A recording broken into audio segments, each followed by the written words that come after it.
Hi అండి అందరికీ. మేమైతే చెట్ల తీర్థాలు వచ్చామండి.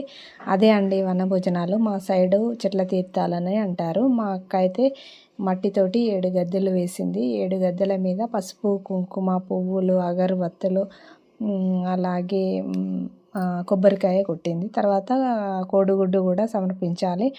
కోడిగుడ్డు పెట్టిన తర్వాత పప్పు ప్రసాదాన్ని అయితే అమ్మవార్లకు సమర్పించి అక్కడ ఉన్న వాళ్ళందరికీ పంచి పెడతామండి అమ్మవారి ప్రసాద రూపకంగా. ఇప్పుడైతే ఇంకా వంటలు పూర్తి కాలేదు. వంటలు అయిన తర్వాత ఆకులలో 7 ఆకులలో అన్నం కూర తీసుకొచ్చి అమ్మవారికి సమర్పిస్తాము.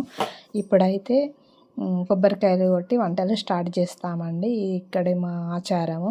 అలాగే 7 గద్దెలు ఏంటి అని అంటే 7 అక్క చెల్లెళ్ళు. 7 అక్క చెల్లెలు అంటే గ్రామ దేవతలు అన్నమాట. 7 పోషమ్మ, మైసమ్మ, ఎల్లమ్మ ఇలా అన్నమాట. 7 అక్క చెల్లెళ్ళు రూపంలో ఇలా పూజిస్తాం మేము మా సైడ్ అయితే. ఇప్పుడైతే మేము కొబ్బరికాయలు, కోడిగుడ్డు, పప్పు ప్రసాదాన్ని అయితే ఇప్పుడు ఫస్ట్ సమర్పించి వంటలైన తర్వాత వంటలను మొక్కుతాము. నేనైతే కోడిగుడ్డు పెట్టి కొబ్బరికాయ అయితే కొడుతున్నానండి. కొబ్బరికాయలు కొట్టి పప్పు ప్రసాదాన్ని అమ్మవార్లకు సమర్పించి నేను అక్కడ ఉన్న వాళ్ళందరికీ ఇచ్చానండి. మా సైడు ఇక్కడ పంటలు సుభిక్షంగా పండి గ్రామం చాలా సంతోషంగా ఉండాలని మా సైడ్ ఇలా చేస్తారు.